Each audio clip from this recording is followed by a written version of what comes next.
Welcome back, everybody. My name is Tucker, and in today's video, we're going to be talking about the NBA Slam Dunk Contest from last night. There's obviously a lot of things that happened, lots of controversy, but I actually was able to get footage for this year's dunk contest. You guys know me, typically I'm not showing NBA footage, there's copyright issues and everything, but I actually was able to get some this time.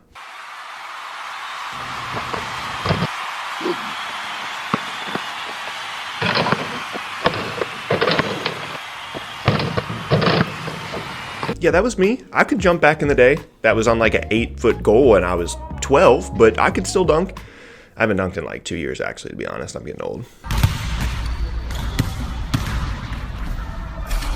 But really quickly before we get started, if you enjoy the NBA, then consider subscribing. I upload basically every single day. All right, anyway, let's talk about the dunk contest from last night. So I sit down to watch it. I'm actually really excited for this year's contest going into it, right? It's like Pat Connaughton can really jump. He's a super good athlete, two-way athlete in college, played baseball, good baseball player, someone that always surprises me, not necessarily with in-game dunks, but just with his athleticism should be really good, right?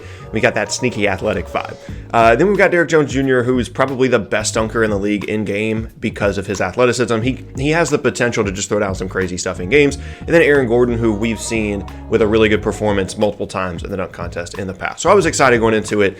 And then you've also got Dwight. And so I'm sitting there, I'm watching the dunk contest with my girlfriend, and the first thing she says, Dwight Howard goes up for his first dunk and he's just like trotting the rim. And she's like, traveling! He traveled! She's never watched a dunk contest before in her life, to be fair. But Dwight's out there and it's pretty clear he shouldn't be there, right? Like, he's chilling a little bit. His second dunk was okay, but compared to these other guys, like, he never should have been there in the first place, which typically is what happens with bigger guys like centers and stuff, and especially guys that are older like Dwight. So we're gonna move on from Dwight. But then we get to the Pat Connaughton and the Derrick Jones Jr.'s and the Aaron Gordons of the world. First round, they had, some of them had a little bit of a warm-up. I really like Pat Connaughton's white men can't jump theming. I don't know if it really caught on too much with people that were judging, or if they just didn't, think it was all that great or whatever. I thought it was cool, but obviously the night came down to Derrick Jones Jr. and Aaron Gordon. Now, throughout the night, both of them were incredible, and from an individual dunk standpoint, like, this was one of the best dunk contests in years. I still think the 2001 is my favorite because there's just so many memories there, and that's where Vince Carter became one of, if not my favorite players of all time. But in terms of the modern dunk contest, when there's been so many things that have already been done, a lot of this stuff was really, really creative. My favorite of the night was the one where Aaron Gordon threw it off the side of the backboard and palmed it and like did a 360 windmill type thing. That was wild. And he got obviously 4 50s through his first 4 dunks. Derrick Jones got 3 50s through his first 4 dunks.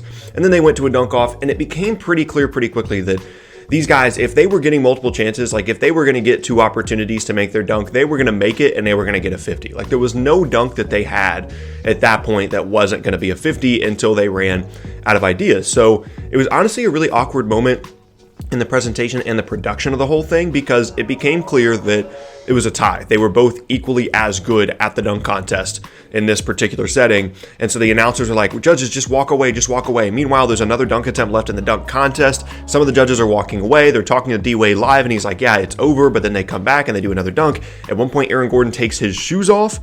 It was a kind of a wild scene and kind of honestly clunky presentation, because nobody really knows what's going on in a situation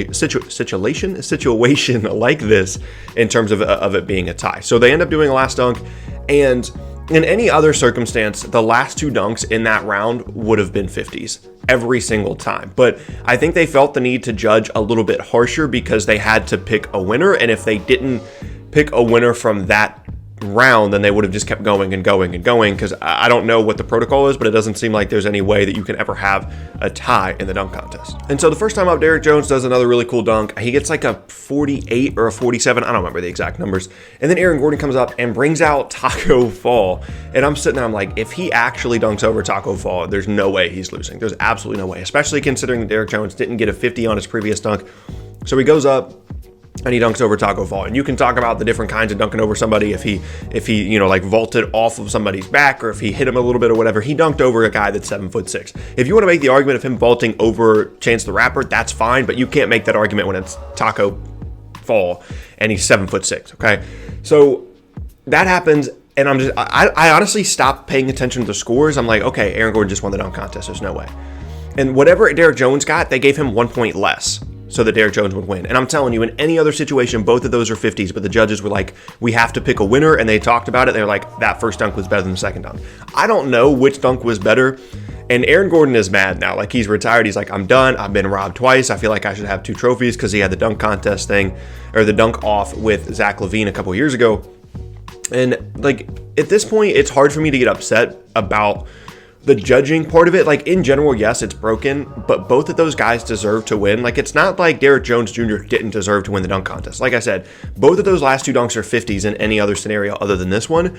So, I mean, you could make the argument that Aaron Gordon had 4 50s through the first 4 rounds, and he should have won just by default as a result of that. And maybe that's something that they'll look into in the future, because that makes sure that there are no quote-unquote warm-up dunks, that guys are coming out with their best stuff the entire time. Because if there is a tie at the end, then that would be the tiebreakers, the cumulative score of all your dunks. But then that comes into, what if they just have one bad dunk? I don't know. It's kind of all over the place in terms of adjusting the scoring system. But that was Aaron Gordon's argument, right? Was, I had the 4 best dunks. I had a 50 every time. I'm not sure how I don't win when I have a 50 every time. And then he had a 50 in the 5th round, and then he dunked over Tacko Fall in the 6th round. This man had 5 50s, and then one of them that wasn't a 50 was because he dunked on Tacko Fall, and they decided they needed to pick a winner in that last round. Otherwise, he would have had 6 different 50s. So, did Aaron Gordon deserve to win the dunk contest last night? Of course, but that doesn't make Derrick Jones undeserving. He was incredible, and again, like, this was such an awesome dunk contest, and it wasn't.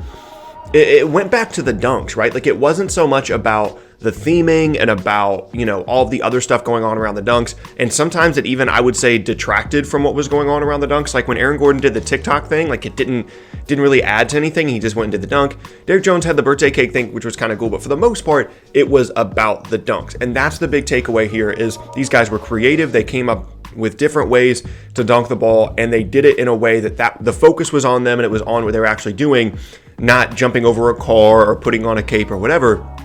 The Dwight Kobe tribute was really cool, but I'm just saying in general, you know, a lot of these most recent dunks have been about everything but the dunk, and these guys brought it back a little bit to be more focused on them. And again, like, I think this was one of the best dunk contests of all time, and one of the best since 2000. Maybe you can make an argument a few times here or there, but maybe this will bring it back. Like, I definitely think that they've raised the bar in terms of what it should look like, and maybe this will instigate some more scoring changes to the way the dunk contest is. They've not been afraid to make changes to anything as it relates to the All-Star break or anything in general to try and make it better for fans. And I think we can all agree that the judging thing is cool, right? Like, you can have celebrities in and different people to judge, but if you're actually looking for a really competitive dunk contest, it's probably not the best idea, because these people aren't professional judges, right? Like, they don't understand the relative value of when you give an okay dunk a 9, then everything the rest of the way has to be a 10. Like, they're not thinking about that. They're just there having fun.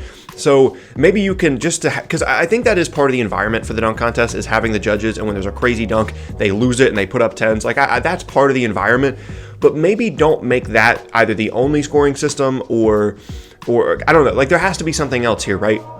And I like the idea of Aaron Gordon saying that, you know, if I get all 4 50s through the first 2 rounds, I should win if someone else didn't and we tied in the final 2 rounds. I think that makes sense. There's definitely some adjustments to be made, but I don't want that to detract from how amazing the contest was. At the end of the day, like, yes, it's a dunk contest trophy, and I'm sure that means a lot to some people, but for the NBA's perspective, the most important thing is that it's entertaining, that it's getting people talking about the dunk contest in a positive way in terms of, wow, this was really good. And I think for the most part, they accomplished that. The scoring system, you know, is over here and definitely needs some adjustment, but I thoroughly enjoyed it. Like, there were multiple dunks where I was just kind of halfway paying attention, and then it happened. I was like, oh my gosh, that was awesome, right? A lot of times in the dunk contest, I'm sitting there like, okay, I mean, this is going to be cool, and it's almost always something we've seen before. These guys were pulling out stuff that it was incredible. One minor point, I'm gonna let my inner pessimist come out and make one minor nitpick here. I don't know what other kind of nitpick there would be other than a minor one, but anyway, a lot of people were jumping over people, and when it's Tacko Fall, it's cool, right? But I honestly, like, the stuff off the side of the backboard and the different ways to actually dunk the ball, that to me is a little bit more entertaining than just jump. I don't know how many other ways we can jump over people at this point, you know what I mean? And my only other issue is, at times, yes, people do like vault themselves over the top. They like grab the basketball and like push, and then so they're not really like clearing the guy. Again, when it's Tacko Fall, it doesn't matter. You can do whatever you want to clear the guy, but that's my only issue, is maybe a little bit less on the jumping over people and a little bit more just getting creative with how you're dunking the ball. My only criticisms from what was overall an awesome slam dunk contest last night. And yeah, there you have it. That is going to be the end of today's video, and I thank you all very much for watching. Once again, my name is Tucker. If you missed any of my previous videos, then be sure to check out the boxes on screen. Thanks again, and I'll see you all next time.